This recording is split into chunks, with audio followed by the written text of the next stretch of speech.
Next to me was Cornelius Southall, one of the agents heading my security detail. Cornelius was a square-shouldered former college football player who'd previously worked as a part of President Bush's security team. Like all of my detail leaders, he was smart, trained to be hyper-aware at every moment, a human sensor.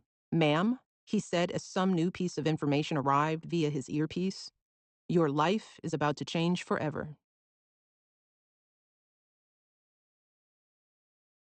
Michelle Obama talking about former Notre Dame football player Cornelius Southall in her memoir, Becoming Corny was tasked with the responsibility of providing protection for the Obama family as a member of the United States Secret Service. And joining us now, we have the 1988 national champion, Cornelius Southall. But fans remember you as Corny, which might be one of the most memorable names we've ever had here on the show. Thank you so much for joining us. Thank you. It's my pleasure being here. Well, when we talked on the phone earlier this week, you said, well, very modestly, I don't know. I don't have all the football accolades as some of the guests we've had on ABC 57 Kickoff over the years. And I'd like to say I beg to differ. I think you just might have one of the most fascinating stories of any guest we've ever had on this show. Not only a national champion, you are the father of a current Notre Dame football player, Yes. Xavier Southall, and a member of the Secret Service for nearly 30 years. Yes. It's been wonderful. It's been unbelievable. Everything that you just mentioned, it's just a true dream come to life, and every day is very exciting. Well, we're going to get into the details and the role of you protecting some of the most influential people in the world in just a minute. But first, take us back to your time as a player here. Under head coach Lou Holtz, you played running back, you were a safety. Yes. How did you navigate that tough transition between those two roles? Well, let's take it back just one more step, that my recruiting class is the last class for Jerry Faust. So I have to give all the credit to Jerry Faust and his staff and Coach Kelly, George Kelly, to recruit me and get me here. And then, as you know, that first year, my freshman year, we went 5-6. We were blown out by Miami. And then that January, Coach Holtz came in and transformed Notre Dame football, and all of our lives. That's interesting. Can you just tell us a little bit about the differences between Coach Faust Yes. and Coach Holtz? How big of a transition was that? Even though he recruited you, Yes. what were the differences between those two coaches? It's simple. Coach Faust, great man, great recruiter, and Coach Holtz, great coach. Okay. And it was his way or the highway.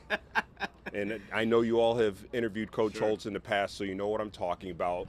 And both men truly cared about their players, but Coach Holtz took it to another level. And the intensity day in and day out was phenomenal. And practice for us during the week was so intense and so hard that come game time, it was a piece of cake. Well, and you're still involved with Coach Holtz's organization, Holtz's Heroes. Yes, sir. President Emeritus, what is the impact that Coach Holtz is having on you and just the guys around you that Yes. are your classmates and your teammates? Yes, back then? Coach Holtz and a couple of former players created Holtz's Heroes, which is a nonprofit, and it exists strictly for the former coaches, players, managers from Coach Holtz's era of if you're in any financial need, mental hardship, financial hardship, that's what the foundation is there for. The money that we receive for Holtz's Heroes goes towards helping our own, and it's been phenomenal. We've helped several of our former teammates and their families. If there's a death in the family, someone from the team or Holtz's Heroes will reach out to the family, and you now are part of that family in addition to everything else that we've done. So it's been phenomenal over the years. That's wonderful. And you not only had the privilege of being a football player at Notre Dame yourself, but now you are blessed to see your son, Xavier Yes. Southall, Yes, Yes, play there we go. Yeah. Absolutely. wide receiver. What is that feeling like to actually watch your son kind of walk in your footsteps? And he had a touchdown in the Blue Gold game this spring. That had to be amazing. Yes, ma'am. It's phenomenal. The feeling that I get each and every week, I think it's going to be different, but it's not. It's exciting. We're so proud. My wife and I are so proud of Xavier and all of our kids.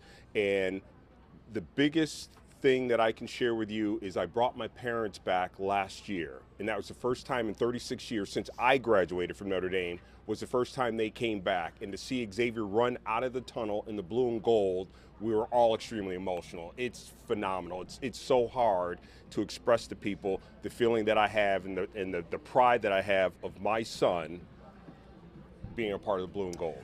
Before we have to take a break here for a second, you sent me some pictures, and there's one of you and your father at Yes. your locker, Yes. and then a photo of you and your son Xavier at his locker. Yes. Is that a surreal moment? Can you imagine even having that opportunity? It truly is. It truly is. That picture of my father and I at my locker was actually in the ACC way back when, because the locker room at the Goog didn't exist. And for me to be with Xavier there at that moment, I now understand the love and the feeling and the pride that my parents had for me when I was here. It's a blessing. It truly is. We're going to be right back. We've got so much more to talk about with Corny Southall here. When we come back to ABC 57 Kickoff, you're not going to want to miss the second part of our conversation right after this.